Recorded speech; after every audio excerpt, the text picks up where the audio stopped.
When my grandson was born, the security guard held up a hand and stopped me. Sorry, ma'am. Your daughter-in-law only cleared immediate family. I smiled faintly. All right then. Take the rest of the day off. What she didn't know.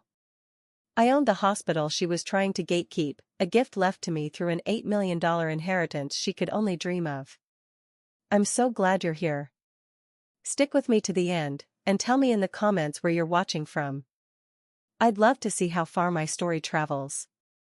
I stood in the gleaming white hallway of Mercy General, holding a soft blue teddy bear I'd bought weeks ago. My hands trembled, though I told myself it was just nerves. This was my first grandchild. Darren's firstborn. The next chapter in our family story. The young security guard, who looked genuinely kind, gave me an apologetic smile. I'm really sorry, ma'am. Mrs. Martinez was very firm about the list, only close family today in the maternity wing. A chill crept into my chest. I'm Leona Martinez. I'm the baby's grandmother. He double-checked the clipboard, running a finger down the names. I'm not seeing you listed, ma'am. Want me to call the room? Yes. Please. I watched as he made the call, my heart pounding like a drum. This had to be a mix-up. A paperwork mistake. Surely Ka wouldn't purposefully cut me out of this moment, right? Mrs. Martinez? Yes, there's a Leona Martinez here to see the baby. A pause. Then his face shifted, discomfort, maybe even pity. Yes, ma'am. I'll let her know. He hung up, avoiding my eyes. She says only pre-approved visitors are allowed today. Maybe next time give her a call first? It hit me like a slap. She hadn't forgotten. She hadn't overlooked me. She had intentionally kept me away from my grandson. I understand, I said quietly, setting the teddy bear on the reception counter. Please make sure this gets to the baby. It's from his grandmother. He nodded, clearly unsettled. Of course, ma'am. I turned and walked to the elevator, spine straight despite the humiliation burning in my chest. For 37 years, I had walked the halls of this hospital. It had been mine since the day my husband, Charles, left it to me. I knew every corridor, every nurse, every room number. But today? I was just another guest being told to leave. The elevator down felt longer than usual. When the doors opened on the ground floor, familiar faces greeted me. Dr. Peterson from cardiology gave a respectful nod. Good afternoon, Mrs. Martinez. Nurse Williams from pediatrics smiled. How are you today? I replied politely. But inside, I was unraveling. These people knew who I was. They knew I could replace that guard with a single phone call. That I could walk into any room in the building, no questions asked. But Ka didn't know. And worse, neither did my son. I made it to my car before the tears came. In the parking lot of the hospital that bore my name, I cried harder than I had in years, not since Charles passed and left this empire in my hands. Not since Darren told me he was marrying Ka, and I swallowed my doubts in silence. My phone buzzed. A message from Darren. He's here. 7 pounds, 3 ounces. We named him James after Kaya's dad. Everything went great. No mention of me. No invitation. Not even a hint that I might want to be part of that moment. I looked up at the towering hospital through blurred vision. This place, this legacy, supported over 3,000 employees. It had our family name etched on the cornerstone. I had real influence here. I could have overturned Ka's visitor restrictions in minutes. But what would that have achieved? Forcing my way into a room where I wasn't welcome? Meeting my grandson under a cloud of tension? Starting a feud with Kaya the day she became a mother? No. If she wanted to play her games, I'd let her. But she was about to find out who she was dealing with. I wiped my tears and started the engine. There were calls to make. Decisions to finalize. Moves that had been years in the making. By the time I reached the estate, my mind was already racing. Kaya thought she held all the power, because she had my son, and now my grandson. She believed I was just another outdated mother-in-law to ignore and sideline. She was wrong. That evening, I sat in my study and looked at a framed photo of Darren on my desk. He was 12, beaming with pride after winning his first tennis match. Back when it was the two of us. Back when I was his rock. Back when he looked at me like I could do anything. When had that changed? When had I become someone to be tucked away, managed from a polite distance? When did my love turn into something my own son felt the need to hide? I thought about all the times I'd held my tongue over the last 3 years. The times Kaya answered Darren's phone instead of him. The way family dinners had quietly shifted into private evenings for two. How my suggestions were always considered but never acted on. How my thoughts were heard but never truly listened to. I told myself it was normal. Newlyweds needed breathing room. I didn't want to be the overbearing mother-in-law who couldn't let go. But today made one thing painfully clear: this wasn't about boundaries. This was about control. And Kaya had finally overplayed her hand. My phone rang. Darren. Hey, Mom. I heard there was a little mix-up at the hospital. A mix-up. That's what he was calling it. No mix-up, sweetheart. Just a little miscommunication about the visitor policy, I said evenly. How's everyone doing? We're great. James is perfect. Ka's a bit worn out, but the delivery went really smoothly. He paused. Listen, maybe we could set up a visit next week? After we get settled at home? After everyone else on Kaya's carefully crafted guest list had already met my grandson. After the photos were taken, the stories shared, the memories made. Of course, I said. Whatever works best for you. Thanks for being so understanding, Mom. You know how it is with newborns, Ka's just trying to keep germs and stress to a minimum. Germs and stress, as if I were some kind of health hazard. I understand, I said. And I did, more than he realized. After I hung up, I poured a glass of wine and sank into my chair. Tomorrow, I would begin to make a few quiet changes. Nothing loud or dramatic, not yet. Just the sort of subtle shifts that wouldn't register until they were already irreversible. Kaya believed she'd won today. She'd drawn the lines and kept me outside of them. She believed she had control now. But she made one fatal mistake. She underestimated me. And now, the real game was starting. I woke up the next morning with a clarity I hadn't felt in years. The humiliation at the hospital had cleared away the last traces of denial. This wasn't me overthinking. This wasn't normal tension between in-laws. Kaya's behavior had always been calculated.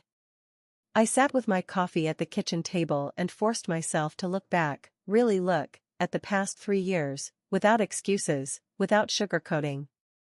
It had begun so subtly I'd brushed it off as wedding stress. Leona, don't you think the guest list is getting a bit long? Kaya had asked during one of our early planning meetings. Maybe we should just invite the people who are closest to Darren and me. And one by one, my friends, people who had stood by Darren his whole life, who had been there for me through Charles's illness and passing, were trimmed from the list. I'd tried to push back gently. What about Margaret? She's known Darren since he was born. Kaya had sighed, slow and theatrical. Of course, if having your friends there is more important than keeping the wedding intimate and meaningful.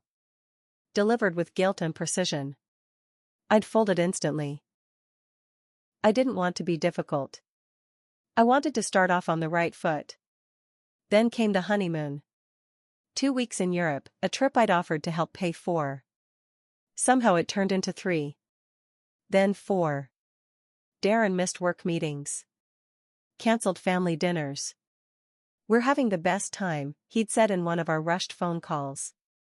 Kaya thinks this might be our only real chance to travel before we settle down. When they came home, something in him had shifted. He was more distant. Vague. He started saying things like, "Let me check with Kaya," instead of answering directly. I told myself it was part of marriage. His wife came first. That's how it's supposed to be. But then came the changes to our family traditions. Christmas morning had always been ours. We'd open gifts together, make Charles's cinnamon rolls, spend the whole day in the kitchen making dinner. It was sacred, a link to the man we both loved and missed. But that first Christmas after the wedding. Actually, Mom, Darren had said, Kaya and I were thinking we might want to start our own traditions. Maybe we could do Christmas Eve with you instead? Christmas Eve. The night before everything real happened. I agreed, of course. But it wasn't the same. The dinner felt empty. Kaya spent most of the night on her phone, posting carefully curated pictures of their holiday. When I asked if we could take a family photo, she shook her head. "I'm not feeling very photogenic," she said, though she looked picture perfect as always. Maybe next time. But there never was a next time. There always seemed to be a reason why family photos weren't taken, why long-held traditions had to be updated, why plans suddenly had to shift. The phone calls dwindled. Darren used to call every Sunday, just to chat, to catch me up on his life. But after he got married, those weekly calls became rare. When I mentioned missing them, he'd say, "Been swamped, Mom. You understand, right?" When I tried calling him directly, it was often Kaya who answered. "Oh, hi, Leona. Darren's just stepping into the shower. Can I tell him you called? He's out at the gym right now, maybe try a bit later? He's out with the guys tonight. Want me to pass along a message?" The follow-up calls, when they came at all, were rushed and distracted. Days late. I found myself taking mental notes without meaning to, 3 weeks without a word, then 4, then 6. And every time I reached out, I was made to feel like I was being too needy. Clingy. Unable to give them the space healthy couples supposedly needed. But the final blow came at Thanksgiving. Our Thanksgiving had always been a big event, open doors, full tables. I'd invite friends from the hospital, neighbors, anyone who didn't have a place to go. Charles had loved it. After he passed, I'd kept it going for his sake. But that year, Darren said, "Ka's been feeling really overwhelmed. Her doctor says she needs to stay calm, avoid stress. Maybe just something quiet, just the 3 of us." I didn't hesitate. "Of course," I said. Her health came first. But on Thanksgiving Day, they cancelled. "Ka's not feeling up to it," Darren explained. "Rain check, okay?" That night, I spent Thanksgiving alone, for the first time in 30 years. And later, scrolling through social media, I saw the photos. Kaya, glowing, laughing, seated at a perfectly styled table surrounded by her family. Not too tired. Not too stressed. Just too stressed to spend the day with me. That should have been the moment I saw it clearly. But even then, I rationalized. Maybe her family made her feel more at ease. Maybe I was just being sensitive. Maybe I was imagining it. But the excuses became harder to hold on to as time passed and the distance grew. Birthdays turned into quick phone calls. Mother's Day became a text. Every time I tried to carve out a little time with Darren, lunch, tennis, a movie. The answer was always the same. "Let me check with Ka." Or, "Why don't we make it dinner for all 3 of us?" 3 years of this. 3 years of shrinking my world to avoid being labeled overbearing. Of watching my son disappear behind a carefully constructed wall I hadn't noticed going up until it was too late. I used to listen to the women at the hospital auxiliary complain about their daughters-in-law. I'd feel quietly smug, confident that I wasn't one of those mothers. I let go. I didn't meddle. I gave them space. But now I understood. It wasn't that those women couldn't let go. It's that they knew. They saw it before I did. They were being edged out of their children's lives, little by little, until one day they were just gone. And yesterday, at the hospital, Kaya made her intentions perfectly clear. I wasn't family anymore. I was an obligation to be managed. A disruption to be controlled. An outsider. I finished my coffee and walked into my study. There, on the desk, sat a framed photo, Darren's college graduation. Just the three of us, me, Charles, and Darren. All of us grinning, full of pride. Charles had died 2 months later. And in the aftermath, Darren and I clung to each other. We carried each other through the grief. Now, looking at that photo, I saw something else. Charles never would have tolerated this. He would have seen through Kaya's tactics from the start. He would have stood up for our bond. But I hadn't. I'd been so terrified of being the problem that I let my son be slowly, carefully pulled away. But I was still here. Still Darren's mother. Still the woman who had built a reputation in this town. Still the one who'd raised a kind, intelligent man, even after losing her husband too soon. Kaya thought she'd won. That I'd been sidelined, silenced, neutralized. She was wrong. I opened my laptop and started a list, phone numbers I hadn't dialed in too long, people I needed to reach out to, connections I'd left idle. This wasn't over. Not by a long shot. This was only the beginning. The first call I made was to Margaret Thornton, my oldest friend and the former head of HR at the hospital. "Leona," she said, her voice instantly warm. "I was just thinking about you. I heard about the baby.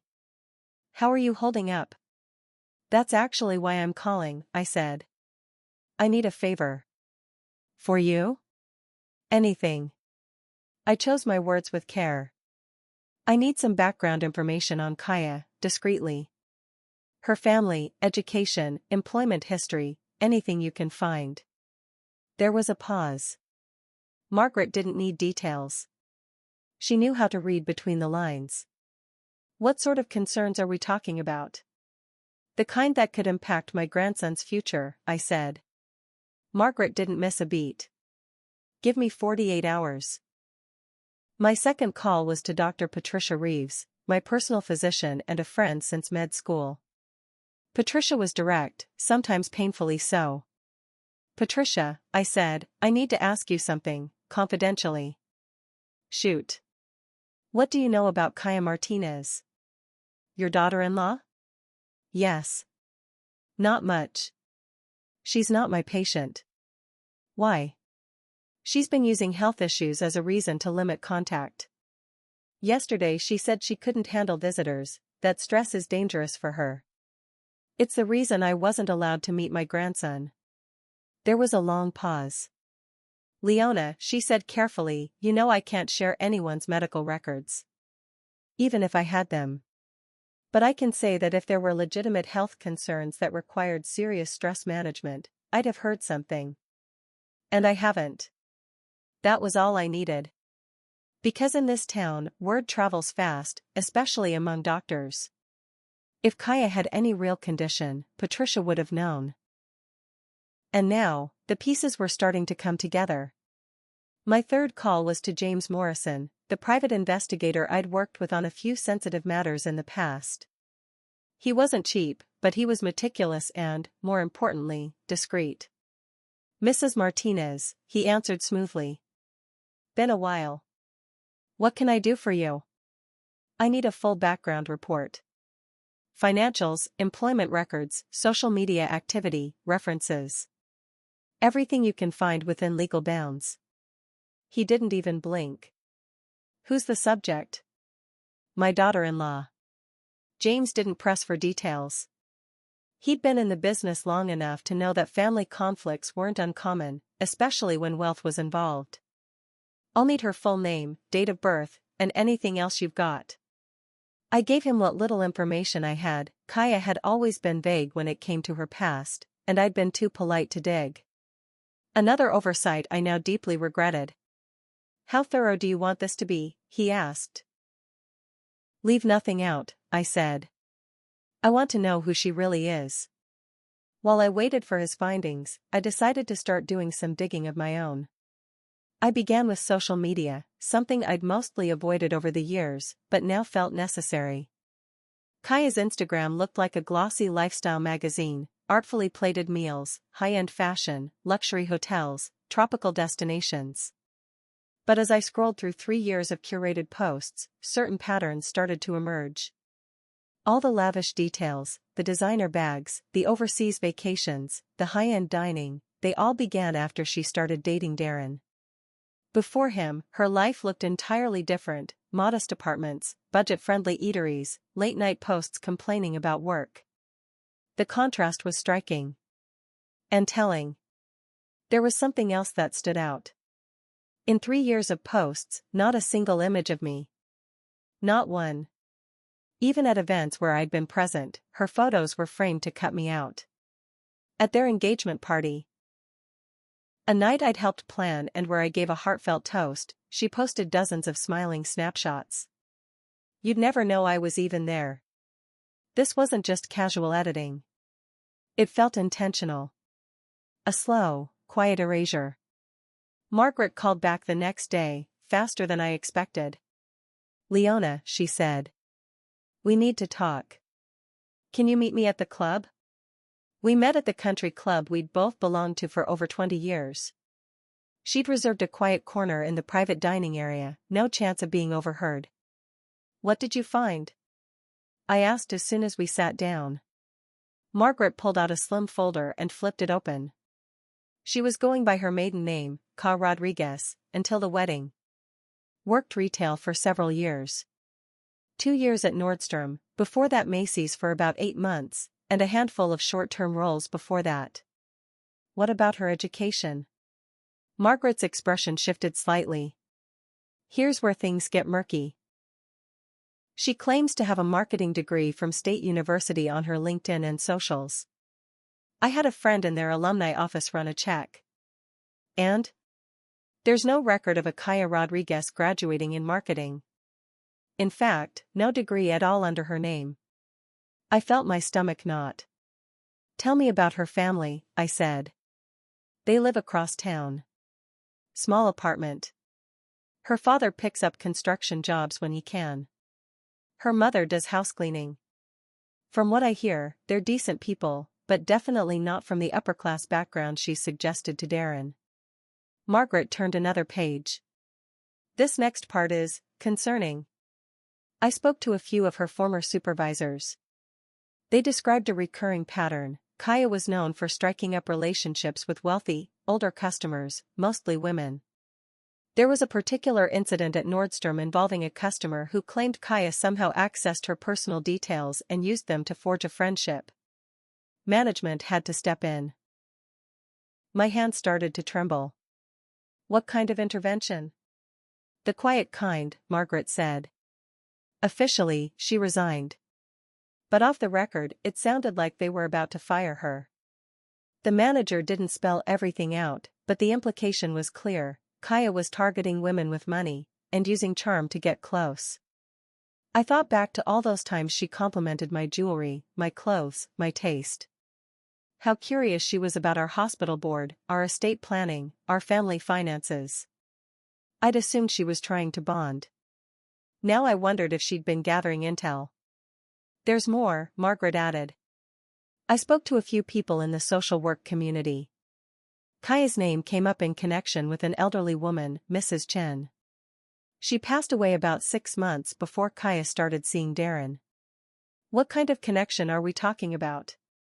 I asked. "Mrs. Chen had no surviving relatives," Margaret explained. "In her final months, she grew close to a young woman who began helping her with errands and daily needs. That same woman eventually convinced her to rewrite her will, cutting out the charity Mrs. Chen had always intended to leave her estate to and instead naming the young woman as the sole beneficiary." I felt a chill creep up my spine. Was that woman Kaya? "The name on record was different," Margaret said, "but the description fits. And the timing matches. This all happened shortly before Kaya got the job at Nordstrom, the same place where that wealthy customer filed the complaint against her." "How much money was involved?" Margaret flipped through her notes.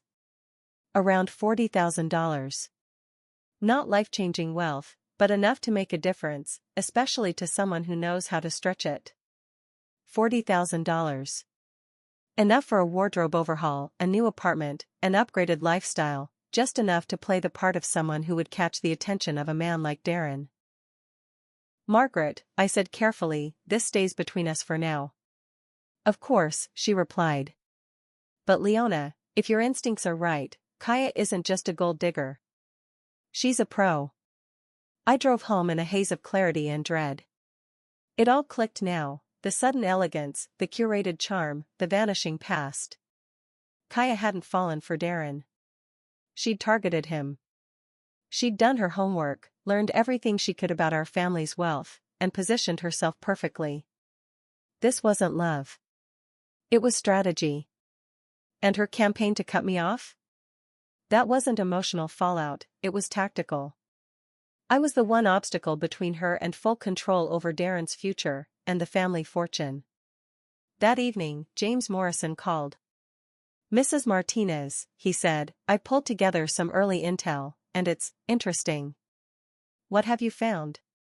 "Well, since the wedding, your daughter-in-law's been making regular appointments with estate planning attorneys, different firms. She's been asking a lot of detailed questions." "What kind of questions?" "Spousal inheritance rights. How to challenge wills. Legal definitions of elder abuse in financial contexts." My blood turned to ice. "Elder abuse?" I echoed. "She's been inquiring about what it takes to have an aging parent declared unfit to manage their own finances. About how to obtain power of attorney. How to dispute an existing will. Every puzzle piece locked into place with horrifying precision. Kaya wasn't just waiting to inherit Darren's share of my estate. She was exploring how to seize control while I was still alive. "James, I need you to document all of it. Every appointment. Every question she's asked. I may need it soon." "Already on it," he said. "But I need to ask, do you feel safe? Physically, I mean." I paused. "I don't believe I'm in danger of harm," I said slowly. "But my independence? That may be a different story. I'll keep digging. But be careful, Mrs. Martinez. If she's as calculating as she appears, exposure won't go over well."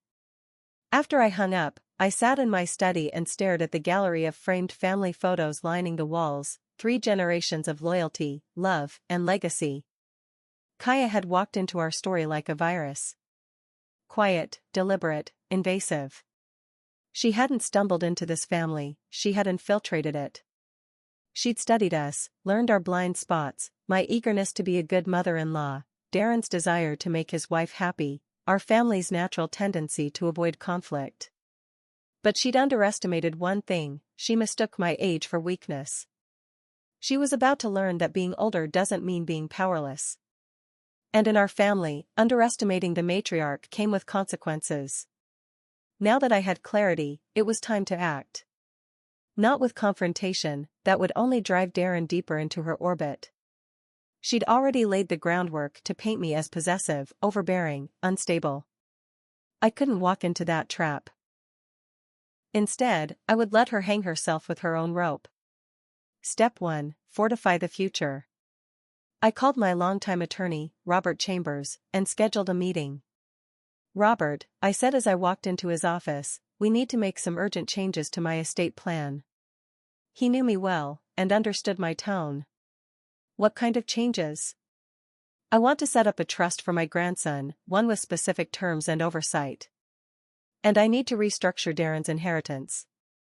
We spent 3 focused hours going over the details. The new trust would cover my grandson's education and healthcare, but the assets would remain under the management of a neutral trustee until he turned 30. Darren and Kaya wouldn't be able to touch a cent.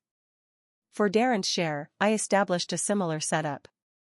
He'd receive income from the trust, but the principal would be protected from any outside claims, including those from spouses or creditors. "This is a big shift from the provisions in your current will," Robert observed. "I know," I said. "Let's just say I've come to suspect external pressures." I want to safeguard the family legacy. Robert didn't need more explanation. He'd seen too many wealthy families fall prey to charmers and opportunists. Once my legal defenses were in motion, I turned to the second phase of my plan, rebuilding my relationship with Darren. But I'd have to do it carefully, without setting off Kaya's alarms.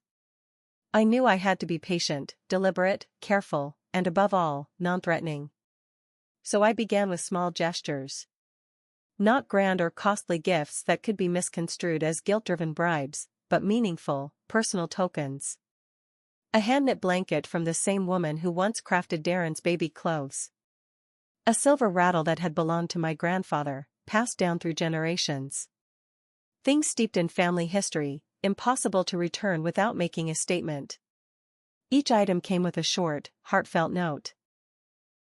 A few lines expressing my love for James and my pride in Darren stepping into fatherhood. No guilt. No pleas. No mention of being left out at the hospital. And it worked. A week later, Darren called. "Mom, thank you for the baby gifts. They were really thoughtful." "I'm just grateful to be able to contribute something to his world," I said gently. "How are you adjusting to being a dad?" "It's incredible. I mean, I'm constantly exhausted, but it's amazing. He's got these tiny fingers, and when he wraps one around yours," Darren's voice trailed off with wonder. Just for a moment, he sounded like my son again. Not Kaya's husband, just Darren. "I remember that feeling," I said softly. "When you were born, it was like everything else faded away. Just you and me." "Yeah, exactly," he murmured. "I used to think people were exaggerating when they said having a baby changes everything. But now I get it." We ended up talking for 20 minutes. About the sleepless nights, the mountains of diapers, and the strange way babies seem to grow between naps. It was the longest and most genuine conversation we'd had in ages. And interestingly, Kaya's name didn't come up, not until the very end. "She's having a harder time," Darren admitted. "She's anxious. Always on edge. The pediatrician says it's normal, but she worries constantly. Like something bad's going to happen to James." "That's completely normal for new moms," I said calmly. "Is she getting support?" "Sometimes it helps to connect with other mothers going through the same thing." "She's not really into the mom groups," he said. "She says they're judgmental. That the other women make her feel inadequate." That caught my attention. Kaya was isolating herself the same way she'd isolated Darren. It wasn't coincidence, it was a pattern. "Well, if she ever needs someone who's been through it, I'm here. No pressure. Just experience." Darren paused. "I'll let her know." My next step was to activate people Kaya couldn't easily filter or control. People still connected to Darren in a way she couldn't erase. So I called Tom Bradley, Darren's best friend from college and his best man at the wedding. Tom had always been candid with me, and I had a feeling he had unspoken concerns of his own. "Mrs. Martinez. It's great to hear from you, how've you been?" "I'm well, Tom. I was wondering if we could meet for lunch sometime. I feel like I've lost touch with some of Darren's circle since the wedding." "Yeah, that's changed a bit," Tom said cautiously. "He's not around as much. Doesn't really see the old gang anymore. But I'd love to catch up." We met downtown, at a quiet little place where we could talk without distraction. At first, Tom was careful, polite. But as the meal went on, he started to open up. "I'm a little worried about him," he finally said. "He's not himself." "What do you mean?" Tom hesitated, then leaned in, lowering his voice. "He used to be confident. Decisive. If he wanted to do something, he just did it. Now everything has to go through Kaya. And there's always a reason why things don't happen." "What kinds of things?" "Guys' weekends. His birthday dinner. Even a casual tennis game turns into a negotiation. She's always got an excuse. Says he's too stressed, or that the timing's bad."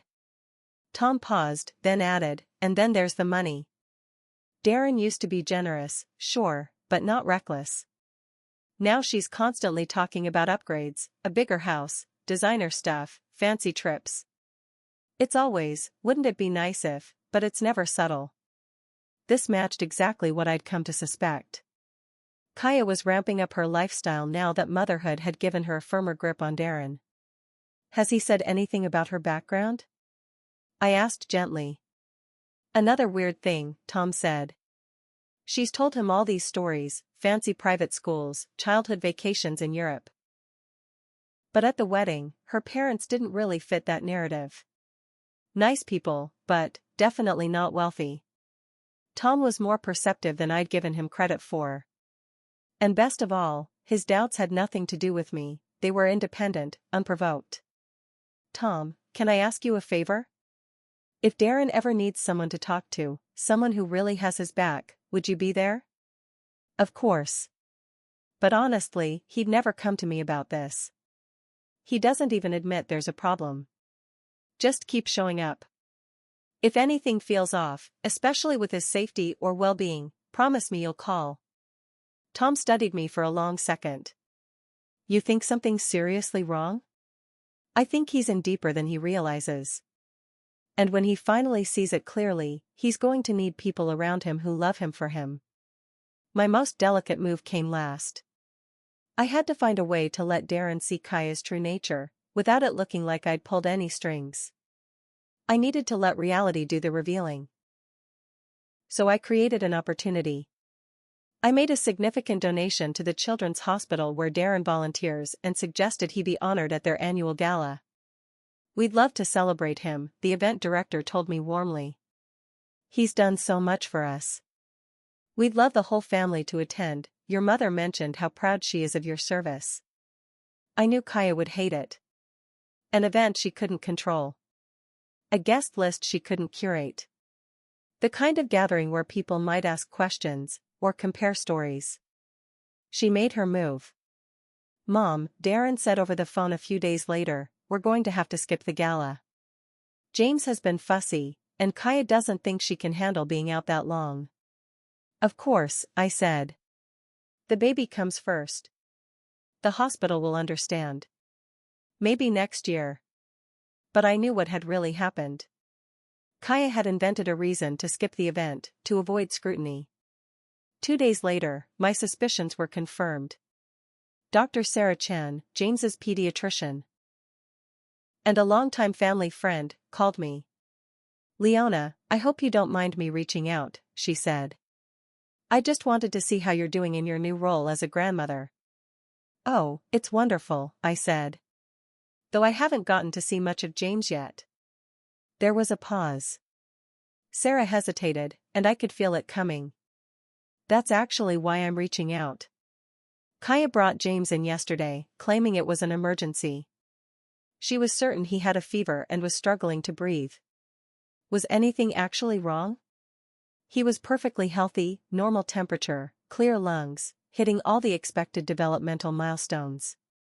But Kaya's reaction was off. She almost seemed let down when I assured her there was nothing to worry about. A pattern was emerging.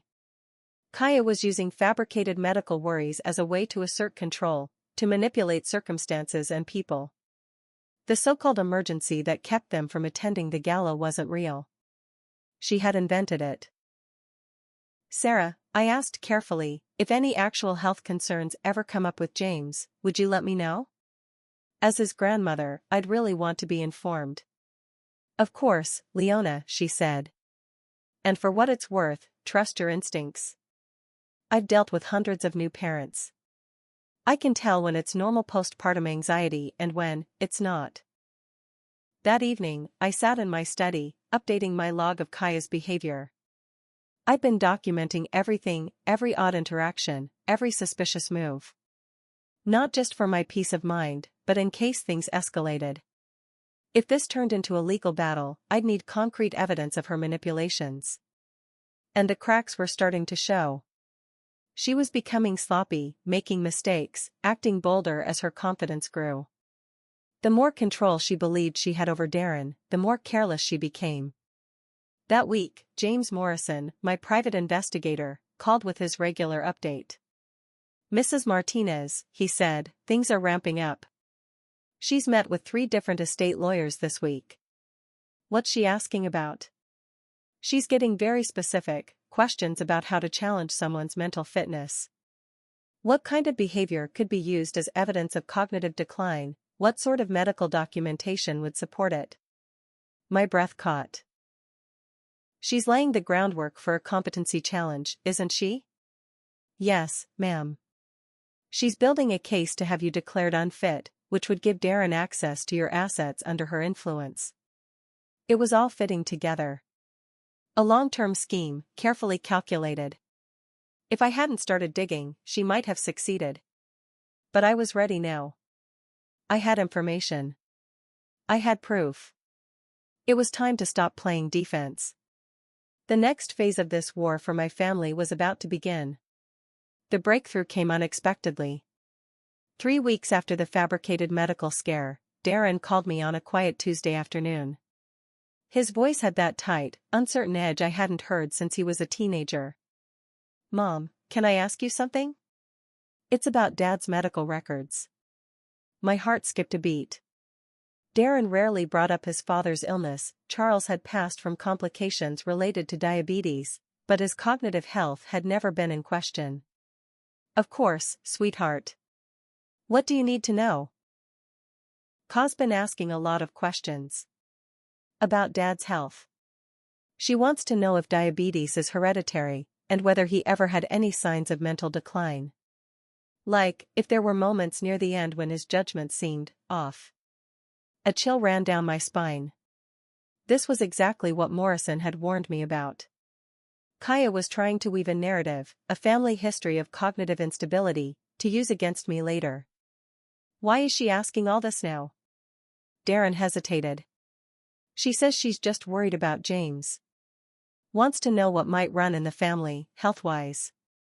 It was a convenient explanation. But I didn't buy it, not with the timing. Kaya was laying the foundation to question my mental clarity. "Darren, your father's mind was completely sound. All the way to the end. His doctors would confirm that. His illness impacted his body, not his mind." That's what I thought too. But Ka said, well, she thought there might have been some confusion near the end. There wasn't. Who told her that? She said someone mentioned it, but she can't remember who. Of course she couldn't. Because there was no someone. It was a fabricated memory, planted to sow doubt. "Sweetheart, I have all of your father's medical files.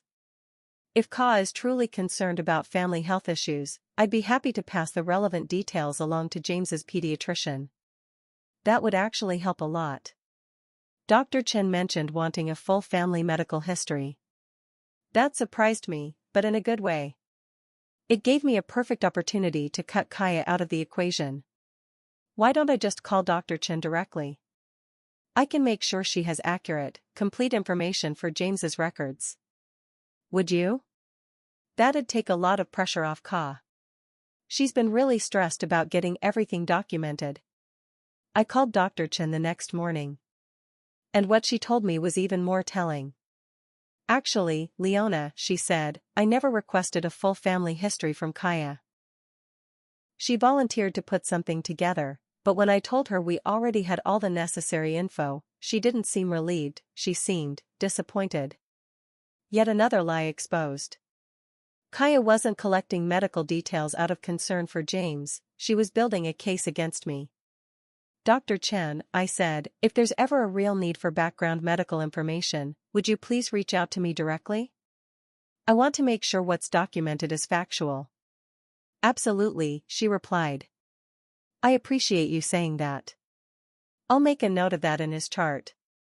But Kaya's slip-ups were starting to pile up, and Darren had begun to notice the inconsistencies. The next fracture appeared during what should have been a simple family dinner. I'd been invited, begrudgingly, I suspected, under the pretense of finally meeting James in person. The invitation came with caveats. "Just a short visit," Darren had said. "Kai is still really particular about James' routine. I showed up with a small gift. A picture book Darren had loved as a child. Nothing elaborate, just something meaningful. Kaya answered the door with James in her arms, and that's when I saw my grandson properly for the first time. He was stunning. He had Darren's dark hair, but his eyes, those were Kaya's, unmistakably green. He stared at me with that serious, almost ancient look babies get when they're sizing up a stranger. "He's beautiful," I murmured, keeping my hands to myself. I'd learned it was best to let Kaya dictate the terms of engagement. "He's been a little fussy today," she said, though James looked perfectly content. "Not sure how long he'll tolerate company." We settled into the living room, and the changes were instantly apparent. The photos that had once included me were gone, swapped out for smiling portraits of Kaya's relatives. The bookshelf that used to hold Charles's treasured first editions now displayed parenting manuals and trendy decor magazines. It felt like our family's past was being methodically scrubbed away. "The house looks different," I remarked gently. "We're just trying to make it more baby-friendly," Kaya replied. "A lot of the old stuff was just collecting dust." By old stuff, she meant the antique clock Charles inherited from his grandfather. The hand-painted landscapes that were wedding gifts from my parents. Things with memory. With weight. Dismissed like clutter. Darren walked in with coffee, looking worn down. Not just tired, exhausted in a deeper way. "How's sleep going?" I asked. "Barely getting any," he admitted. "James sleeps okay, but Kaya checks on him every hour. She's worried about SIDS." "Every hour?" I asked, surprised. That was extreme, even for an anxious first-time mom. "You can never be too cautious," Kaya said sharply. "Some babies need constant monitoring." I looked at James, peacefully napping in his carrier. He looked like a textbook healthy baby. But Kaya's relentless anxiety had created a fog of fear around him, a crisis atmosphere without any actual crisis. "Has Dr. Chen raised any concerns about James being at risk?" I asked carefully. "No, but doctors don't catch everything," Kaya said quickly. "I read about these cases, where everything seemed normal." She didn't finish the sentence, letting the implication hang. Just enough to make Darren uneasy. It was subtle. Effective. "Maybe I could help with the night shifts," I offered. "I've raised a baby before. Even a few hours of rest might make a difference for both of you." Kaya's expression hardened. "That's generous, but James needs consistency. Too many different hands can confuse a baby." That wasn't true, and she knew it. Most pediatricians agree that loving involvement from multiple caregivers is beneficial. But then Darren did something unexpected. "Actually, that might not be a bad idea," he said. "Mom, I've been worried about Ka not getting enough rest." For a second, Kaya looked stunned that Darren had disagreed with her. She recovered quickly, but I saw the flash of anger in her eyes. "We'll see," she said tightly. "Maybe once James is a bit older." The visit went on for another hour, and I watched their interactions closely. Darren deferred to Kaya on every decision. But I could see how tense it made him. He was moving through his own home like someone tiptoeing around a sleeping bear. When James woke and began to cry, Kaya immediately jumped up. "He's hungry," she said, even though it had only been an hour since his last bottle. "Are you sure?" Darren asked. "Could be a diaper or something else." "I know my babies cry," Kaya snapped, then quickly softened her tone. "I mean, I've been really meticulous about his feeding schedule." But when she offered the bottle, James turned his head. He wasn't hungry. The crying continued. "Let me try," Darren said, stepping forward. "You don't do it right," Kaya said flatly, holding James closer. The words cut through the air like a blade. Darren's face flushed red, and for the first time in years, I saw a flash of anger in his eyes. "What do you mean I don't do it right?" "Nothing, I'm usually better at soothing him." But James was only growing more upset, sensing the tension. Without thinking, I stood up. "May I try?" I asked quietly. Kaya hesitated, clearly wanting to say no. But Darren nodded before she could. Reluctantly, she passed James to me. I sat back down and cradled him the way I had Darren decades ago. I began humming the lullaby Charles used to sing at bedtime. Slowly, James began to settle. His small body relaxed against mine, and before long, he was fast asleep. The room fell into stillness, broken only by the gentle rhythm of his breathing. "How did you manage that?" Darren asked, a note of wonder in his voice. "Experience," I replied calmly. Sometimes babies just respond to a different kind of energy, something more grounded. Kaya's expression was tightly composed, but the fury beneath was unmistakable. Her authority had been challenged, worse, it had been undermined in front of Darren. I had succeeded where she hadn't. That truth sat between us like a stone. "He was probably just overtired," she said coolly. "It was just good timing." But Darren was looking at me differently now. His eyes held something I hadn't seen in a long time: appreciation. Respect. "Mom," he said hesitantly, "would you maybe be willing to babysit sometime? Just for a few hours? So Kaya and I could rest?" "I'd love to," I said, gently rocking my grandson, who was now sleeping soundly against my chest. Kaya opened her mouth, no doubt ready to push back, but Darren's expression stopped her mid-breath. "We'll talk about it," she said instead, her voice clipped. On the drive home, something unfamiliar stirred in me: hope. Darren was starting to notice the cracks in Kaya's perfection. He was beginning to question the rigid control she maintained over every corner of their home and their child. But I also knew what that meant. People like Kaya don't give up power easily. When they feel it slipping, they double down. Sure enough, my phone rang at 11 that night. "Mom, I'm sorry about earlier," Darren said. He sounded worn thin. "Why are you apologizing?" I asked. "Kaya's upset. She thinks you were undermining her parenting. She feels like you were trying to take over." There it was. The reframe. The guilt. The careful twist that made my presence into a threat and Darren into her reluctant enforcer. "I wasn't trying to overstep, sweetheart," I said gently. "I was just trying to comfort a crying baby." "I know. But she's feeling really overwhelmed. Being a first-time mom is hard, and when someone else can calm him when she can't." "Darren, parenting isn't a competition. Everyone has different strengths." "I get that. But Kaya doesn't. She thinks you're trying to prove something. Like you're saying she's not enough." It was an elegant tactic. Redirect every moment into a conversation about Kaya's emotions. Frame any help as a threat. Force Darren to constantly choose between supporting his wife and welcoming his mother. "What would you like me to do?" I asked carefully. "Maybe just back off a little. Give her space to build confidence before offering suggestions." Translation: disappear. Stay close enough to avoid open conflict, but distant enough not to matter.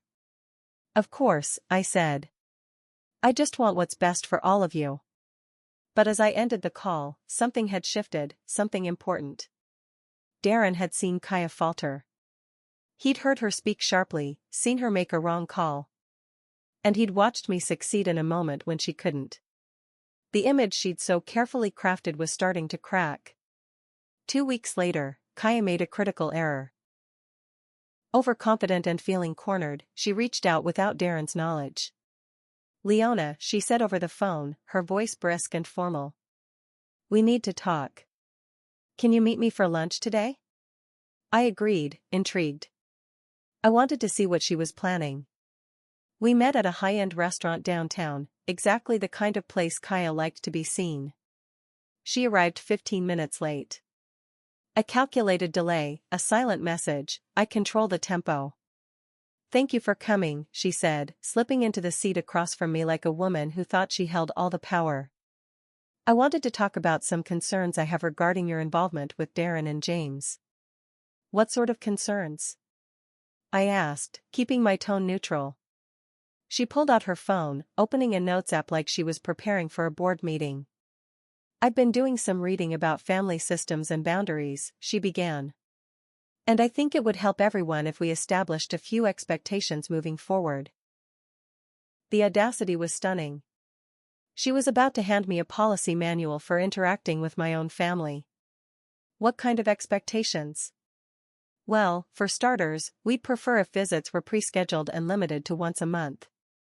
James thrives on consistency, and frequent changes to his environment can be disruptive. Once a month. She was rationing my access to my grandson like it was a privilege to be earned. "I'd also appreciate it if you could run any gifts through us first. We want to make sure everything aligns with our parenting approach." Translation: she wanted editorial control over how I expressed love. "And I'd been a little concerned about some of the stories you've been telling Darren about his father," she added, with the calculated softness of a veiled threat. "It might be healthier to focus on the present, rather than dig into the past." Ah. There it was.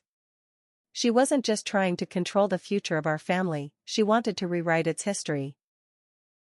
"What stories are you referring to?" "Just medical things. Darren said you told him Charles never showed signs of cognitive decline. But I've heard otherwise, from other people." "What people?" Kaya waved her hand. "You know how small towns are. People talk. I just think we need accurate information, especially considering potential genetic concerns for James." She was clinging to the lie, despite being called on it directly. But more importantly, she was revealing her playbook, reshape history to justify her control. "Kaya," I said carefully, "I think you may have misunderstood." "Actually, there's one more thing," she interrupted. "And I know this may be hard to hear." She leaned in slightly, lowering her voice as if she were offering wisdom, not warning. "Darren and I have been talking about your financial situation. We're concerned. Given your age and the complexities of managing the hospital and your portfolio, we think it might be time for you to have someone help you with those decisions." There it was. This wasn't just about control over time, or parenting, or family narratives. She wanted my autonomy. My assets. "That's a very thoughtful concern," I said, keeping my tone even. "Have you brought this up with Darren's financial advisor?"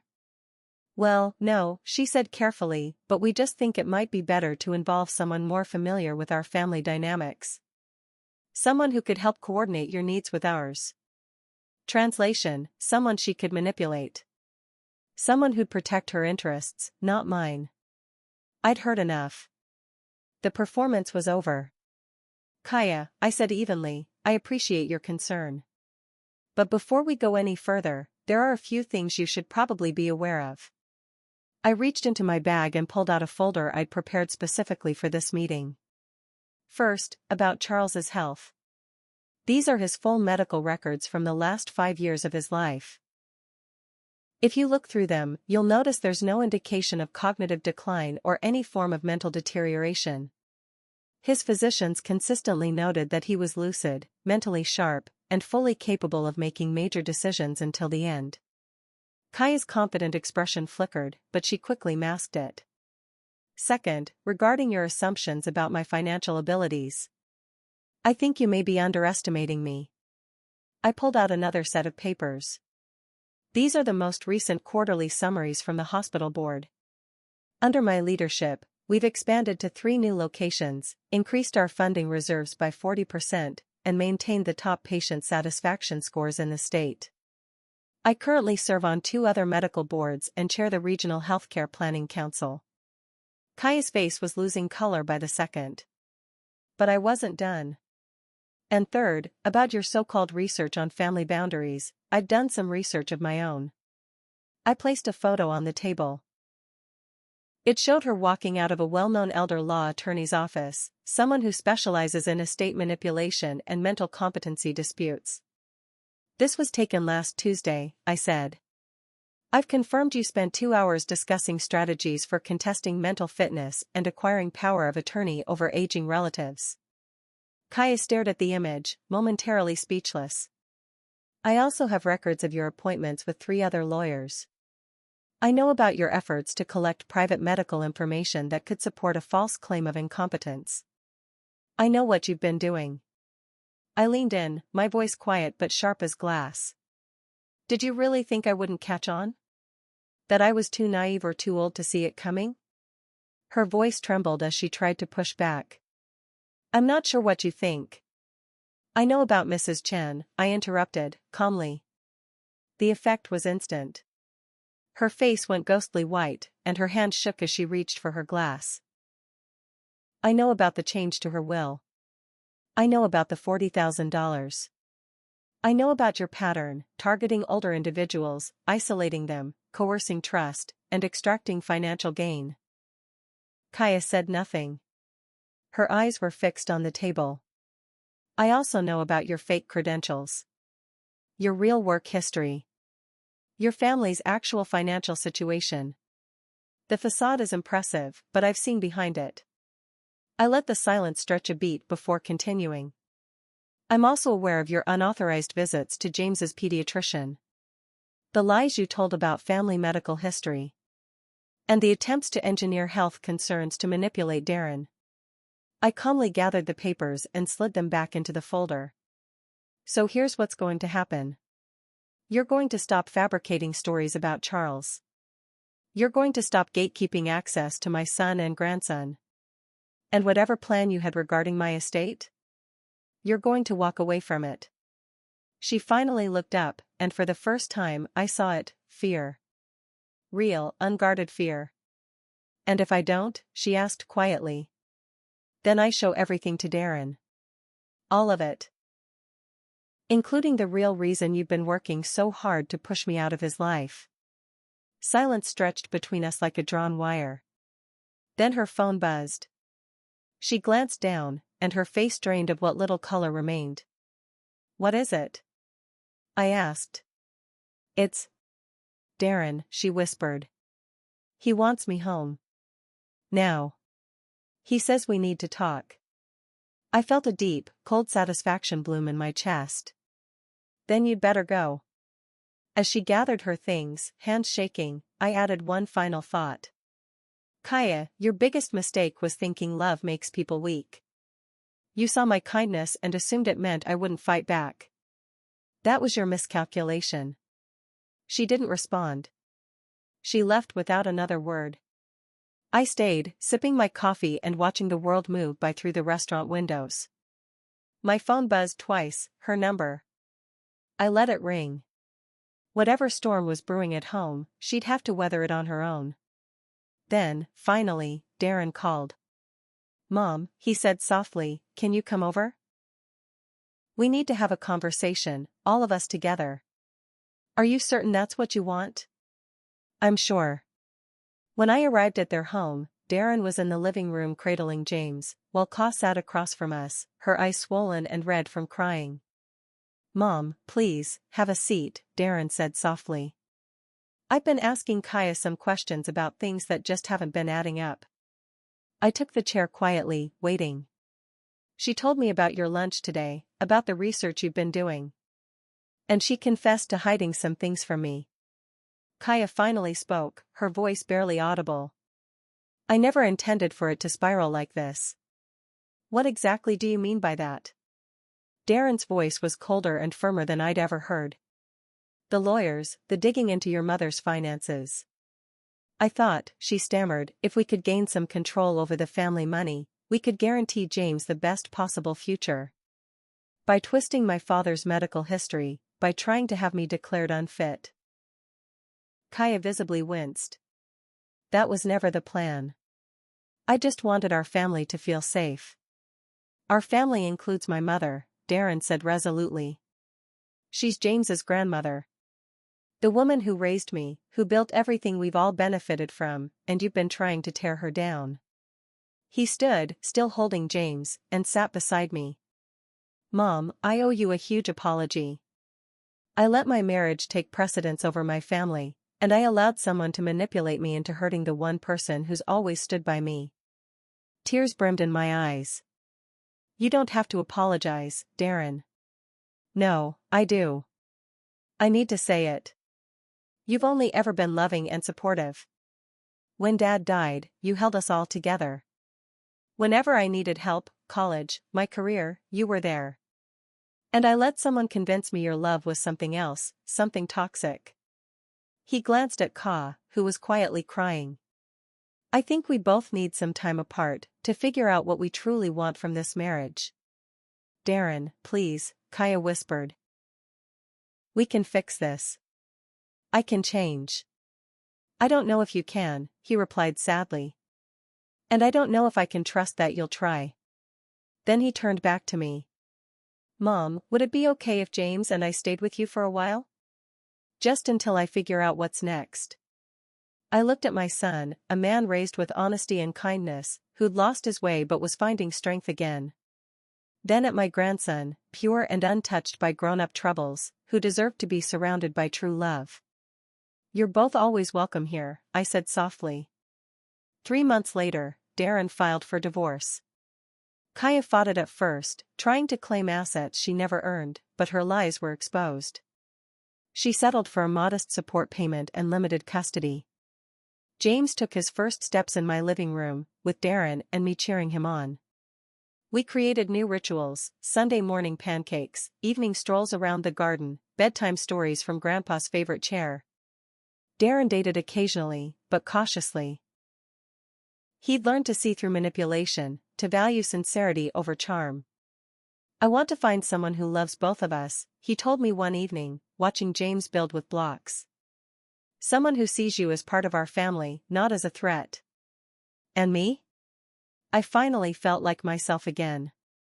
The woman who built a medical empire, raised a good man, and protected her family from those who sought to exploit them. Kaya sent a card on James's first birthday. Inside, she wrote, I hope one day you'll understand that I only wanted what was best for my family. I never showed it to Darren. Some lies aren't worth keeping, even for the sake of peace. James called me Nana for the first time on a quiet Tuesday afternoon in October. It was the sweetest sound I'd ever heard. And when my grandson looked up at me with his bright green eyes, I saw more than love, I saw the certainty that he would grow up surrounded by people who truly cherished him. That was worth every fight. Worth everything. Now, I'm curious about you, whoever's listening to my story. What would you do if you were in my shoes? Have you ever faced something like this? Leave your thoughts below. And before you go, on the final screen, I'm leaving 2 other stories that are favorites here, and they'll definitely surprise you. Thanks for staying with me this far.